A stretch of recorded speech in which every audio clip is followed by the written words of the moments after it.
We've seen content platforms like a Twitter or a Snapchat go public with much less revenue than this. ByteDance has entered platform conglomerate status. If I'm Facebook and Google, I'm worried. We've spoken a lot about TikTok.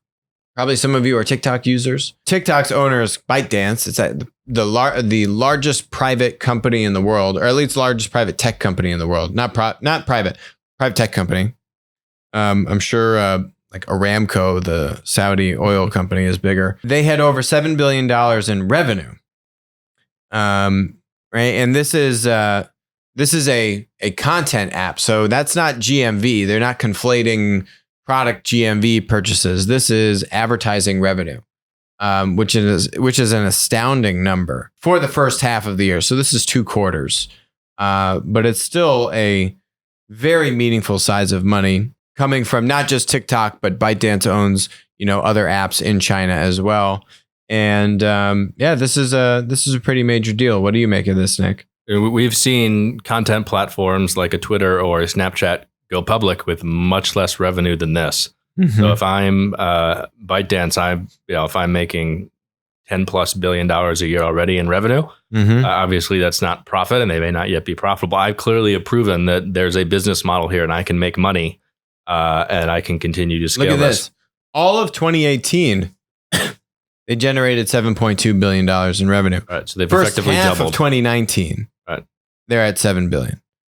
I mean, this is pretty astounding. They estimate that they're going to have probably around $8 or $9 billion in the second half of 2019.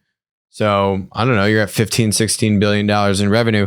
You're actually more than doubling a $7 billion top line revenue number from 2018 going into 2019. Right. I mean, this would is already substantial. be one of the biggest content platform businesses in the world, up there with a YouTube, Google, and a Facebook. And I think it's and they also have a big presence in the West with TikTok. So if I'm not just the big companies like a WeChat in China and a Tencent, but if I'm Facebook and Google, I'm worried, particularly because TikTok users are young users, the very kind of folks that those competing content platforms might be struggling. I know we know in Facebook's case, struggling to attract.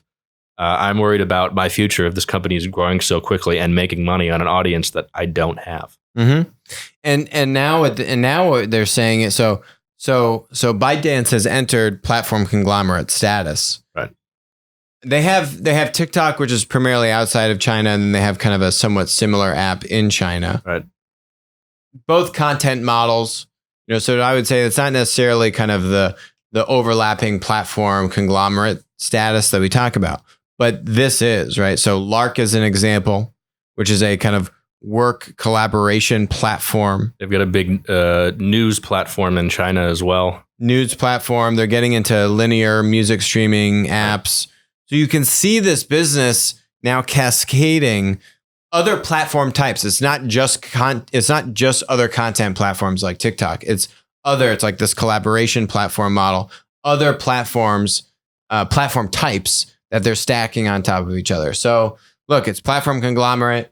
They're like 130x revenue growth on a $7 billion baseline revenue.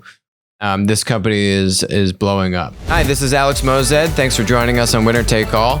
If you enjoyed the content today, which I bet you did, please comment, subscribe, and definitely message me on Twitter when we're doing live streams. Also, please note, all opinions expressed about stocks or public companies on the show are exactly that, opinions. This is not investment advice. Don't act on it. WisdomTree licensed Applico's Platform Insights data product to aid in the creation of the PLAT ETF. Thanks for joining us.